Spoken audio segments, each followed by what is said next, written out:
Now, if you want to know who to marry in the ministry, you're a prophet, prophetess.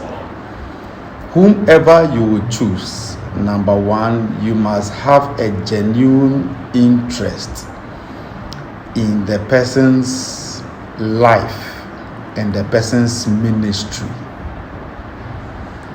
So you must know the person's ministry, what God has called the person for. That is one of the things you have to look out for. If you don't know their ministry and you end up finding it later after the marriage, you might now realize that it is not in line with what you want to do. And there might be a very big conflict. Now, once there is a conflict in ministry and in spirit, the physical cannot stand. So you are first of all looking for, what is the plan of God for this person? Am I interested in that plan? Am I interested in their life? That's what you are looking for. Then whatever God wants to use them for, is it going to be in line with what I am doing? You must know this. Is it going to work hand in hand with what I'm doing? Is it going to complement what I'm doing, or is it going to compete with what I am doing? And a lot of times this has got to do with the person's own mindset. So the next thing you are looking at is the person's mindset, their understanding about ministry and the prophetic ministry. So you are looking at their readiness to learn, serve, be mentored, and be taught. All these are very important. There are people that are not ready to learn, to be taught, or to be mentored. And I'm speaking to the male gender now. So you must know that this person you are going for, they have all these traits.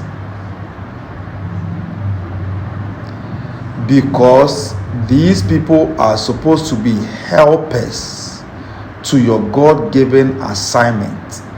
The best way they can help you is if you can train them to help you. They must be ready to be trained to be a helper to you. They must understand that. So the humility, the service must all come in play. You must look out for that. Look out for people who have a teachable spirit, ready to learn. And this can be deceptive because not just women, but men, human beings, can hide things a lot. At this point in time, you forget their spirituality. They can hide a lot. So before you get too emotionally involved, because it will cloud your judgment, before you get too emotionally involved, you must spend time to pray and hear from the Lord about this person. Before you get to it, because once you get too emotionally involved, if you are not careful, because your judgment will be clouded by emotions, you will not be able to hear well. You won't. That is the first thing. So they must be ready to learn. They might not even necessarily say it, but you can see it in them that these people look up to your ministry. Very important. Look up to your ministry. Want to learn. Want to be helped, to be able to help you. Now, the next thing I'll also say is that that person should be attractive to you. It should be, I'm talking about physically. You are going to sleep and wake up with that person for the rest of your life. They must be. Because men can be problematic when it comes to this issue. So you must make sure that this is someone that is attractive to you. Look out for that. And I'm putting this at the latter part because it's not the most important. So they must be attractive to you. Now, the final thing I would say is that you must be equally yoked spiritually. That is the understanding of general spiritual things. There are some people who maybe might have a different faith, and so it will take time to work on them, but you can work on them. But you must make sure that even if they have a different faith, like the first one I said, they are ready to learn and ready to move, ready to follow what you believe in. You must be. So with respect to general things, not just even a prophetic ministry, general things about ministry, your faith, your belief, so that you don't start speaking in tongues and they tell you they don't believe in tongues. So you must make sure that all these things are okay. Once all these things are okay, you are interested in a person, their life, their ministry. You can discern certain characteristics in them, their ability to learn, ready, beautiful to you, spiritually yoked, understanding of all spiritual things. Then also you are looking for someone who has some level of maturity and can be a good wife material. Not only that, they can be a very good mother to your children. You can be a good wife but a bad mother,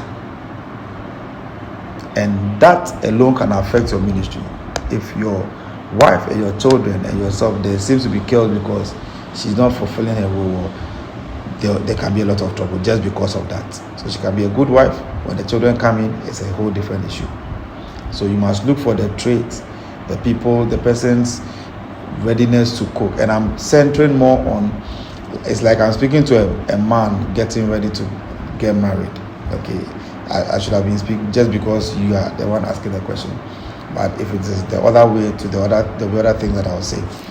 But you should be able to see traits of someone who is ready to be a good wife and a good mother, because she's going to be an example to the women in your ministry. She's going to be an example. Remember that. So you are picking someone who will be an example to your children and to the ministry. So you must look for good, how they behave in public, how they address things.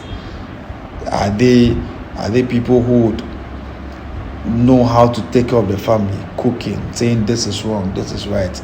They are how they make decisions. You are looking out for all these things. I think that once you can settle on all these things, then you are more than set to go. Listed here are 4 ways to give to Insight: Cal Bank, MTN Ghana Mobile Money, PayPal, and Cash App. Partners can do their contributions through the same medium.